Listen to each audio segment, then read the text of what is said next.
नमस्कार। आकाशवाणी से प्रस्तुत है समाचार प्रभात।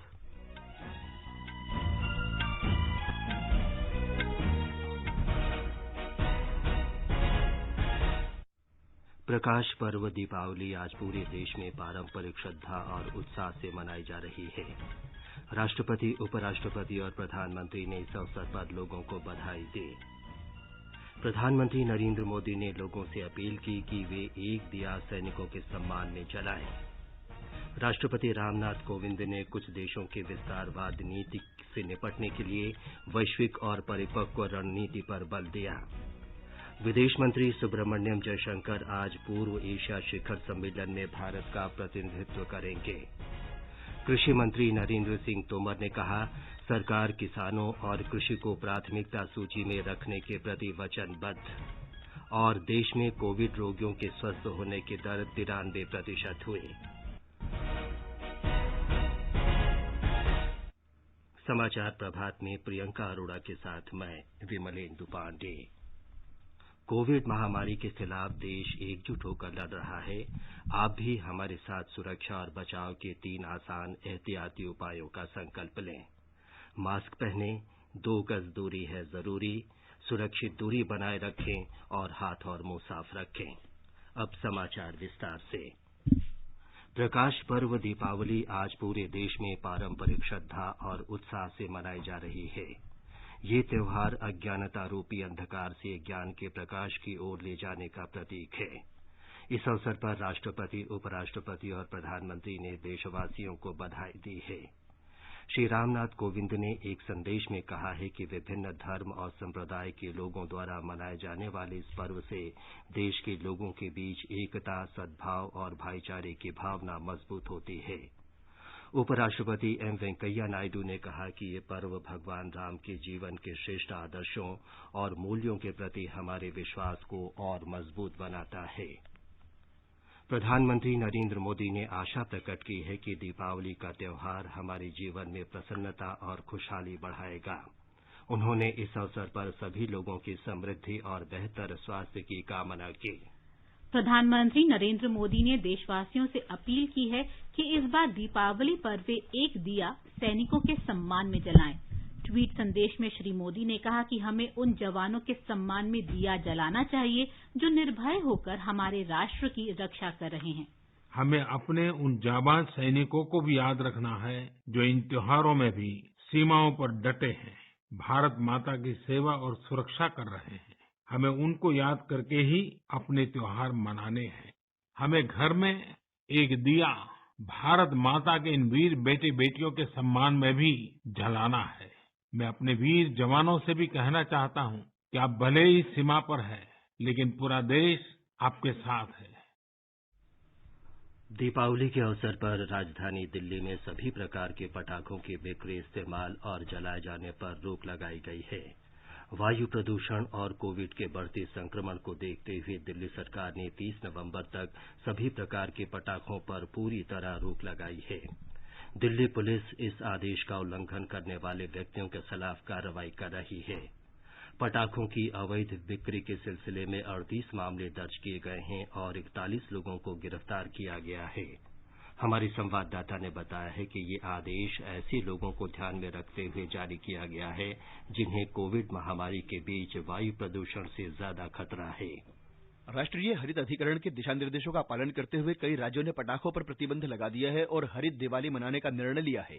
आंध्र प्रदेश में राज्य सरकार ने दिवाली पर केवल 2 घंटे हरित पटाखे जलाने की अनुमति दी है। सरकारी विज्ञप्ति के अनुसार रात 8 बजे से 10 बजे तक पटाखे जलाए जा सकते हैं। ओडिशा सरकार ने कोविड मरीजों की स्वास्थ्य स्थिति को ध्यान में रखते हुए वायु प्रदूषण पर नियंत्रण रखने के लिए पटाखों की बिक्री और उपयोग पर प्रतिबंध लगाया है। पश्चिम बंगाल में दिवाली, काली पूजा, छठ, कार्तिक पूजा के अवसर पर कोविड महामारी के दौरान वायु प्रदूषण के लिए जिम्मेदार पटाखों के प्रयोग और बिक्री पर प्रतिबंध के कोलकाता उच्च न्यायालय के आदेश को न मानने वालों के खिलाफ सख्त कार्रवाई की जाएगी। उत्तराखंड में दिवाली गुरु पर्व के अवसर पर केवल 2 घंटों के लिए रात 8 बजे से 10 बजे तक हरित पटाखे जलाने की अनुमति दी गई है। छठ के अवसर पर 6 से 8 बजे तक पटाखे जला सकते हैं।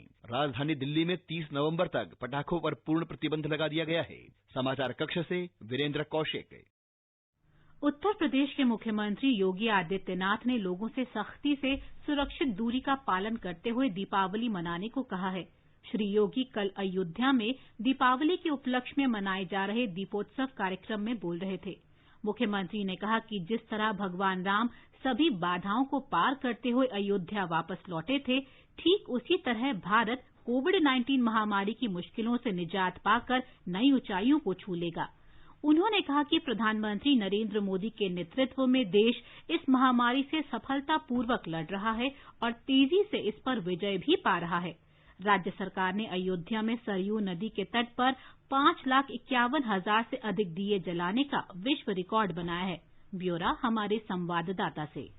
6,06,569 दियों की रोशनी से जगमग अयोध्या नगरी ने कल एक और विश्व कीर्तिमान अपने नाम कर लिया। हजारों स्वयंसेवकों ने पवित्र सरयू नदी के तट पर और शहर की गलियों और घरों के सामने दीपक जलाए। पूरा शहर दियों की रोशनी और रामायण की कथाओं पर आधारित खूबसूरत सजावट से जगमग हो उठा। Guinness book of world records के प्रतिनिधि भी इस मौके पर वर्चुअली मौजूद थे और उन्होंने इस रिकॉर्ड को दर्ज करते हुए इसका प्रमाण पत्र भी दिया। सरकार ने इस बार पिछले साल इसी मौके पर खुद का बनाया 4 लाख से ज्यादा दिए जलाने का कीर्तिमान ध्वस्त किया। मुख्यमंत्री योगी आदित्यनाथ के सत्ता में आने के बाद से ये लगातार चौथा दीपोत्सव कार्यक्रम था, लेकिन पहली बार इस कार्यक्रम की शुरुआत श्री राम जन्मभूमि परिसर से हुई, जहां खुद मुख्यमंत्री और राज्यपाल श्रीमती आनंदीबेन पटेल ने प्रभु राम के चरणों में दीप जलाए। सुशील चंद्र तिवारी, आकाशवाणी समाचार, लखनऊ। महाराष्ट्र में नरक चतुर्दशी का विशेष महत्व है और राज्य में दीपावली पर्व आज से ही शुरू होता है, लेकिन महामारी के कारण सरकार द्वारा जारी दिशा निर्देशों के अनुसार इस साल का उत्सव बिना पटाखे जलाए शुरू हो गया है। हमारे संवाददाता की ये रिपोर्ट। महाराष्ट्र में अभ्यंग स्नान यानी तड़के सुगंधी उपटन और नारियल का दूध तथा तेल लगाकर स्नान करके भगवान कृष्ण की पूजा करने का विशेष महत्व है। नरकासुर पर भगवान कृष्ण के विजय को मनाने के लिए ये दिन मनाने की राज्य में परंपरा है। आज भी सुबह से मुंबई समेत राज्य में दिवाली की धूम शुरू हुई है। मुंबई में पटाखे जलाने पर पाबंदी होने के बावजूद पटाखों की गूंज सुनाई दे रही है। हालांकि बहुत से लोगों ने पटाखों से होने वाले प्रदूषण को रोकने के लिए अपनी जिम्मेदारी को ध्यान में रखते हुए पटाखों से अपने आप को दूर रखा है। महाराष्ट्र में दिवाली विशेष पत्रिकाओं के वाचन का आनंद लेने की पुरानी परंपरा थी, जिसका पुनरुज्जीवन इस महामारी के निर्बंधों के कारण हो रहा है। शैलेश पाटिल, आकाशवाणी समाचार, मुंबई। सुरक्षित दीपावली श्रृंखला में आज हम हरित दिवाली के बारे में चर्चा करेंगे। लोगों को पटाखों से रहित पर्यावरण अनुकूल दिवाली को बढ़ावा देना चाहिए। उन्हें दिया और मोमबत्ती जलाने जैसे पर्यावरण अनुकूल पद्धति अपनाने और स्थानीय उत्पादों का इस्तेमाल करने को वरीयता देनी चाहिए। पेंट किए हुए दिए भी नहीं जलाने चाहिए, क्योंकि पेंट में हानिकारक सीसा होता है।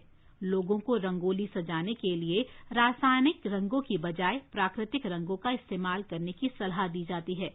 लोगों को पटाखे जलाने से उत्पन्न ध्वनि और वायु प्रदूषण से भी बचना चाहिए।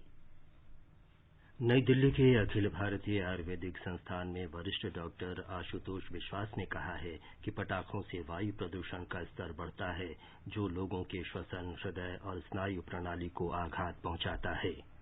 आकाशवाणी समाचार के साथ बातचीत में श्री विश्वास ने कहा कि पटाखे जलाने से उत्सर्जित धुएं में जहरीले पदार्थ होते हैं, जिनसे गला संक्रमित होता है और उच्च रक्तचाप तथा मधुमेह जैसी बीमारियां बढ़ती हैं। फायर क्रैकर्स में टॉक्सिक मटेरियल्स होते हैं, जैसे heavy metals, copper, cadmium, lead, magnesium, zinc, और इसमें से oxides of sulphur and nitrogen release होते हैं। जिन लोगों को पहले से ही भी रेस्पिरेटरी डिजीज है, जैसे सीओपीडी, अस्थमा, ब्रोंकाइटिस और भी जो भी अदर डिजीजेज है, हाई ब्लड प्रेशर, इसमें हमें बाहर नहीं जाना चाहिए, क्योंकि बाहर पोल्यूशन लेवल बहुत हाई है। तो स्पेशली हमें घर के अंदर ही रहना चाहिए। अगर बाहर जाना है तो ये जो हम मास्क यूज करते हैं जैसे कोरोना के लिए, इसमें भी फायदेमंद है। प्रधानमंत्री नरेंद्र मोदी ने कहा है कि समूची मानवता के कल्याण को समर्पित आयुर्वेद भारत की विरासत है। आयुर्वेद दिवस के अवसर पर कल 2 अत्याधुनिक आयुर्वेदिक संस्थानों का वीडियो कॉन्फ्रेंस के जरिए लोकार्पण करते हुए श्री मोदी ने कहा कि हमारे परंपरागत ज्ञान को अब विदेशों में भी अपनाया जाने लगा है। श्री मोदी ने इस बात पर जोर दिया कि आयुर्वेद के ज्ञान को ग्रंथों, शास्त्रों और नुस्खों के दायरे से बाहर निकाला जाना चाहिए और इसका उपयोग आधुनिकता के साथ किया जाना चाहिए। 21वीं सदी का भारत अब टुकड़ों में नहीं, होलिस्टिक तरीके से सोचता है। हेल्थ से जुड़ी चुनौतियों को भी अब होलिस्टिक अप्रोच के साथ उसी तरीके से ही सुलझाया जा रहा है। आज देश में सस्ते और प्रभावी इलाज के साथ साथ प्रिवेंटिव हेल्थ केयर पर वेलनेस ज्यादा फोकस किया जा रहा है। प्रधानमंत्री ने कहा कि आयुर्वेद आज सिर्फ वैकल्पिक चिकित्सा पद्धति नहीं रह गया है, बल्कि ये देश की स्वास्थ्य नीति का प्रमुख आधार बन गया है। उन्होंने बताया कि लेह में राष्ट्रीय सोवा रिगपा संस्थान बनाया जा रहा है, जिसमें स्थानीय सोवा रिगपा चिकित्सा पद्धति के बारे में अध्ययन और अनुसंधान की सुविधा होगी। प्रधानमंत्री ने कहा कि कोरोना के प्रकोप के दौरान आयुर्वेद उत्पादों की मांग दुनिया भर में बड़ी तेजी से बढ़ी है। कोविड महामारी शुरू होने के बाद आयुर्वेदिक जड़ी बूटियां जैसे अश्वगंधा, गिलोय, तुलसी आदि की कीमतें इसलिए बढ़ी क्योंकि मांग बढ़ी, लोगों का विश्वास बढ़ा। मुझे बताया गया है कि इस बार अश्वगंधा की कीमत पिछले साल के मुकाबले 2 गुनी से भी ज्यादा तक पहुंची है। इसका सीधा लाभ इन पौधों, इन जड़ी बूटियों की खेती करने वाले हमारे किसान परिवारों तक पहुंचा है। श्री मोदी ने कहा कि हल्दी और अदरक जैसी चीजों का निर्यात काफी बढ़ा है, क्योंकि इन्हें रोग प्रतिरोधक क्षमता बढ़ाने वाला माना जाता है। इससे ये साबित हो जाता है कि दुनिया भर में आयुर्वेद उपचार और भारतीय जड़ी बूटियों में लोगों का भरोसा बढ़ा है। प्रधानमंत्री ने कृषि मंत्रालय, आयुष मंत्रालय और अन्य विभागों से आग्रह किया कि वे भारत में पैदा होने वाली कई जड़ी बूटियों की उपयोगिता के बारे में लोगों में जागरूकता जगाएं। राष्ट्रपति रामनाथ कोविंद ने कुछ देशों के विस्तारवाद की नीति से निपटने के लिए वैश्विक और परिपक्व रणनीति पर बल देने को कहा है। राष्ट्रीय रक्षा महाविद्यालय के 60वें पाठ्यक्रम के दीक्षांत समारोह को कल वीडियो कॉन्फ्रेंस के माध्यम से संबोधित करते हुए उन्होंने ये बात कही। उन्होंने कहा कि आज की वैश्विक स्थितियों में प्रत्येक देश के सामने अनेक प्रकार की चुनौतियां हैं। The policy of expansionism followed by a few nations demands a strategic and matured response globally. The recent incidents of killings in European countries are reprehensible beyond words. It brings us to the point where we need to understand that terrorism in any form and manifestation needs to be stamped out through collective efforts of the international community. राष्ट्रपति ने कहा कि राष्ट्रीय रक्षा महाविद्यालय ने न केवल अपने देश के बल्कि मित्र देशों की सशस्त्र सेनाओं और सिविल सेवाओं के वरिष्ठ अधिकारियों को भी कौशल और ज्ञान उपलब्ध कराया है। इससे उन्हें अपने राष्ट्रीय लक्ष्यों और उद्देश्यों से जुड़े नीतिगत निर्णयों से अवगत कराने में मदद मिली है। ये समाचार आकाशवाणी से प्रसारित किए जा रहे हैं। हमारा डेजर्ट आ गया पर हमारी चैंपियन नहीं आई अब तक। बिल भरने के पहले तो आएगी ना। तो गर्ल क्या हो रहा है? बिल हो रहा है। चल अपना कार्ड दे। पिन दे। RBI कहता है अपना पिन, OTP, CVV या इंटरनेट बैंकिंग पासवर्ड किसी को न दे। ऑनलाइन बैंकिंग सिर्फ अपने ही कंप्यूटर, मोबाइल और सिक्योर नेटवर्क से करें। हाँ, ये खाने की चैंपियनशिप थी क्या? RBI कहता है जानकार बनिए, सतर्क रहिए। अधिक जानकारी के लिए 14440 पर मिस्ड कॉल दें। भारतीय रिजर्व बैंक द्वारा जनहित में जारी। आकाशवाणी का समाचार सेवा प्रभाग आपके लिए लेकर आता है एम्प्लॉयमेंट न्यूज। सूचना और प्रसारण मंत्रालय के प्रकाशन विभाग के सहयोग से प्रसारित इस कार्यक्रम में खाली पदों, प्रशिक्षण कार्यक्रमों, दाखिला सूचना और परिणामों के बारे में जानकारी के साथ ही विशेषज्ञों की राय प्रसारित की जाती है।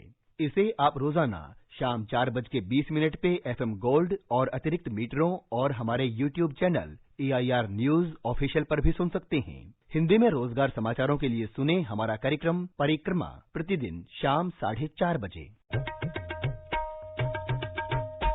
चलो मिलकर एक शुरुआत करें, चलो एक फैसला आज करें, मास्क नहीं तो टोकेंगे, कोरोना को रोकेंगे, चलो एक इरादा करते हैं, चलो कुछ वादा करते हैं, मास्क नहीं तो टोकेंगे, कोरोना को रोकेंगे। समाचार प्रभात में आपका फिर स्वागत है। आगे बढ़ने से पहले एक नजर मुख्य समाचारों पर। प्रकाश पर्व दीपावली आज पूरे देश में पारंपरिक श्रद्धा और उत्साह से मनाई जा रही है। राष्ट्रपति, उपराष्ट्रपति और प्रधानमंत्री ने इस अवसर पर लोगों को बधाई दी। प्रधानमंत्री नरेंद्र मोदी ने लोगों से अपील की कि वे एक दिया सैनिकों के सम्मान में जलाएं। राष्ट्रपति रामनाथ कोविंद ने कुछ देशों की विस्तारवाद की नीति से निपटने के लिए वैश्विक और परिपक्व रणनीति पर बल दिया। विदेश मंत्री सुब्रमण्यम जयशंकर आज पूर्व एशिया शिखर सम्मेलन में भारत का प्रतिनिधित्व करेंगे। कृषि मंत्री नरेंद्र सिंह तोमर ने कहा, सरकार किसानों और कृषि को प्राथमिकता सूची में रखने के प्रति वचनबद्ध और देश में कोविड रोगियों के स्वस्थ होने की दर 93% हुई। विदेश मंत्री सुब्रमण्यम जयशंकर आज पूर्व एशिया वर्चुअल शिखर सम्मेलन में भारत का प्रतिनिधित्व करेंगे। सम्मेलन को मजबूत करने और इसकी 15वीं वर्षगांठ पर उभरती चुनौतियों के प्रति अधिक उत्तरदायी बनाने के तरीकों पर चर्चा की जाएगी। सम्मेलन की अध्यक्षता वियतनाम के प्रधानमंत्री न्यून सुक फुक करेंगे। इसमें पूर्व एशिया के सभी 18 देश भाग लेंगे। शिखर सम्मेलन में शामिल शासनाध्यक्ष कोविड महामारी सहित अंतर्राष्ट्रीय और क्षेत्रीय हितों के मुद्दों पर भी विचारों का आदान प्रदान करेंगे। सम्मेलन में कोविड महामारी को देखते हुए त्वरित और स्थायी आर्थिक सुधार हासिल करने के लिए मंच के प्रतिभागी देशों के बीच सहयोग शामिल है। 2005 में स्थापित ये संस्था शीर्ष नेताओं की उपस्थिति वाला मंच है, जो हिंद प्रशांत क्षेत्र में महत्वपूर्ण रणनीतिक मुद्दों पर चर्चा के लिए मंच प्रदान करता है। भारत इसका संस्थापक सदस्य है। केंद्रीय कृषि और किसान कल्याण मंत्री नरेंद्र सिंह तोमर, रेल मंत्री पीयूष गोयल तथा वाणिज्य और उद्योग राज्य मंत्री सोम प्रकाश ने कल नई दिल्ली में पंजाब के किसान संगठनों के प्रतिनिधियों से बातचीत की। बैठक के दौरान इस बात पर बल दिया गया कि ग्रामीण अर्थव्यवस्था को बढ़ावा देने के लिए कृषि क्षेत्र हमेशा भारत सरकार की सर्वोच्च प्राथमिकता में रहा है।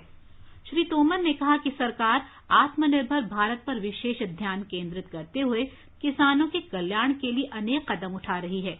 उन्होंने कहा कि नए कृषि कानूनों से किसानों को न केवल अपने उत्पाद आकर्षक दामों पर बेचने के विकल्प की आजादी मिलेगी, बल्कि किसानों के हितों का संरक्षण भी होगा। नए कृषि अधिनियम किसानों को बेहतर सेवाएं देने के लिए मंडियों को प्रोत्साहित करेंगे। केंद्रीय कृषि मंत्री नरेंद्र सिंह तोमर ने कहा कि किसानों के कल्याण से जुड़े विभिन्न मुद्दों पर विस्तार से चर्चा हुई। उन्होंने ये आश्वासन दिया कि सरकार किसानों के हितों के संरक्षण के लिए हमेशा प्रतिबद्ध है।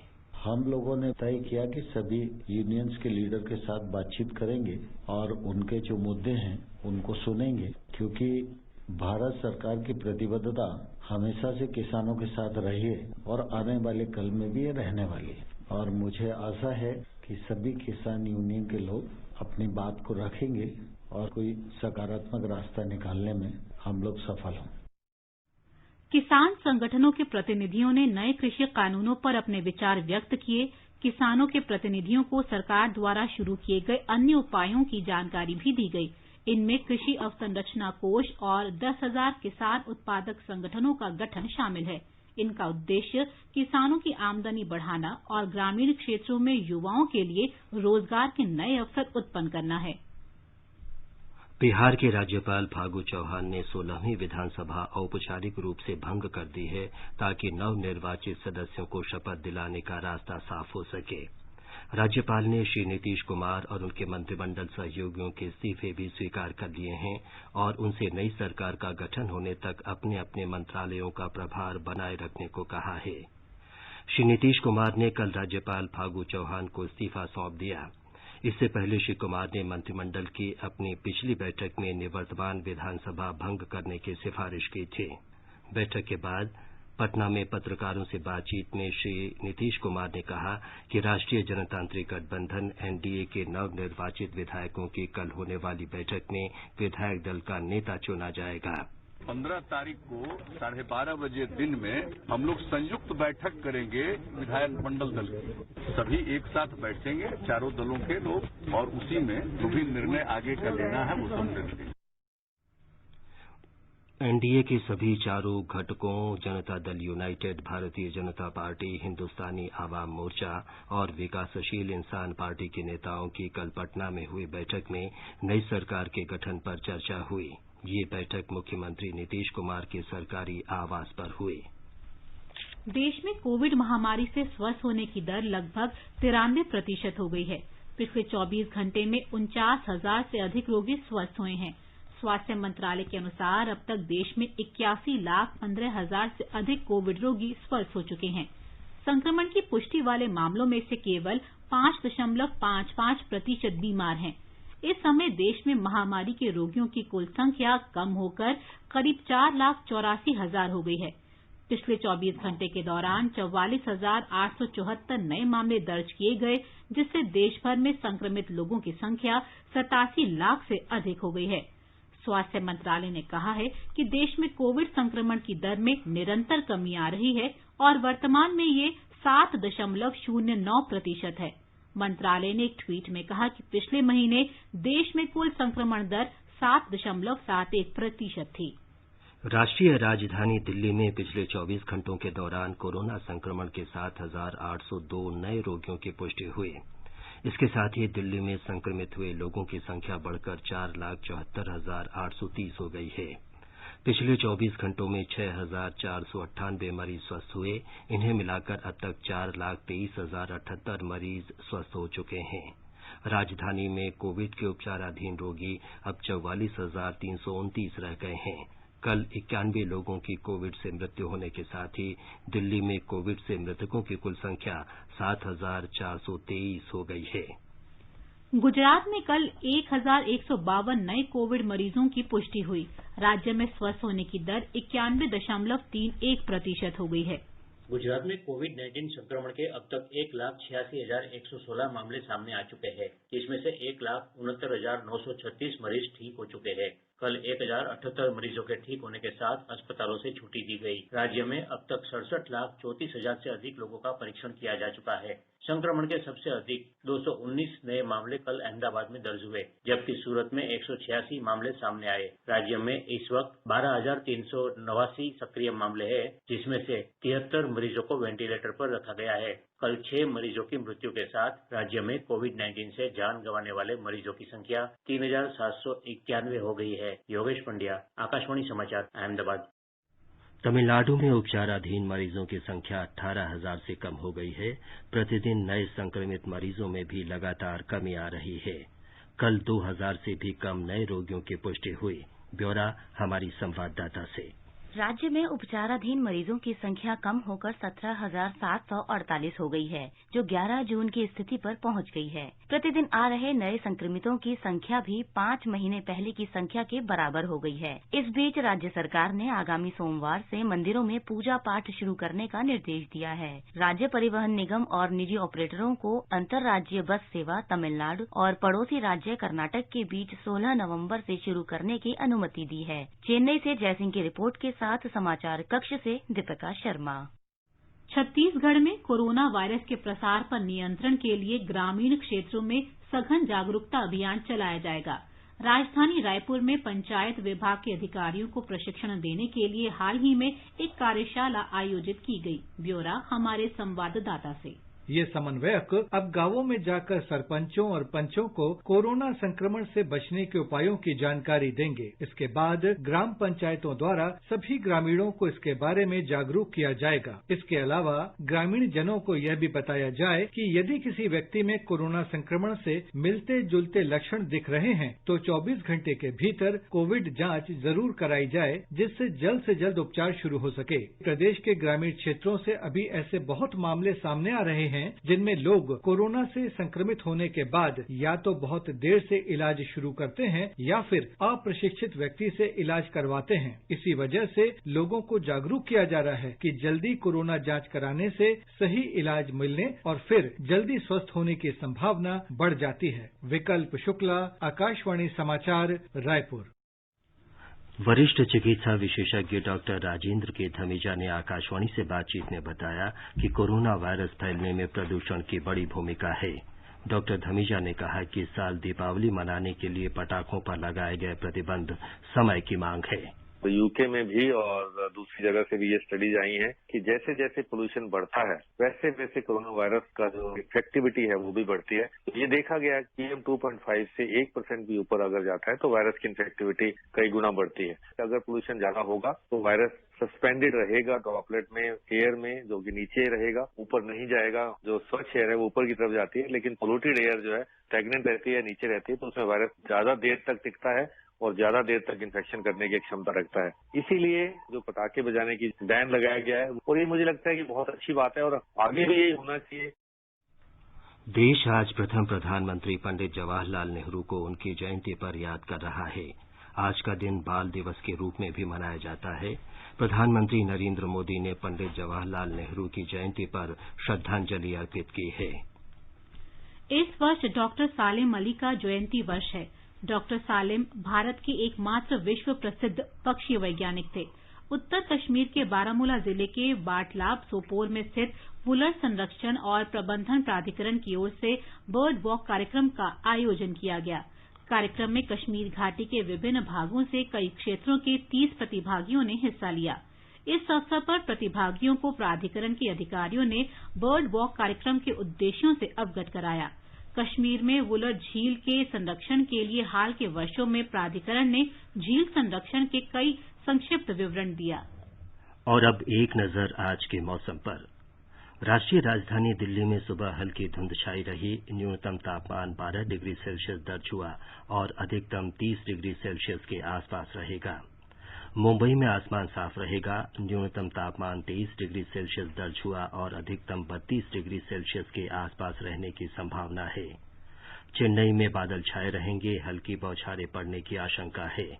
तापमान 25 और 31 डिग्री सेल्सियस के बीच रहने के आसार हैं।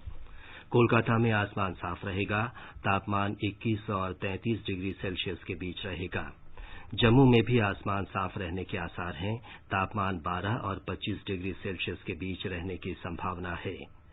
लद्दाख के लेह में सुबह आसमान साफ रहेगा। दोपहर या शाम के बाद बादल छाने की संभावना है। गिलगित में बादल छाए रहेंगे। तापमान 1 डिग्री और 12 डिग्री सेल्सियस के बीच रहेगा। मुजफ्फराबाद में आसमान साफ रहने की संभावना है। तापमान 7 डिग्री और 18 डिग्री सेल्सियस के बीच रहने की संभावना है। ये समाचार हमारी वेबसाइट newsonair.com/hindi पर भी उपलब्ध हैं।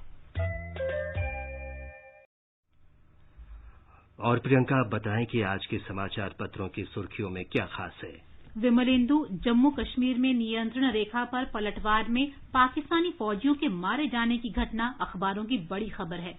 अमर उजाला की सुर्खी है, सीमा पार गोलाबारी से 5 जवान शहीद। जवाबी कार्रवाई में 11 पाकिस्तानी सैनिक ढेर। केरन सेक्टर में घुसपैठ नाकाम।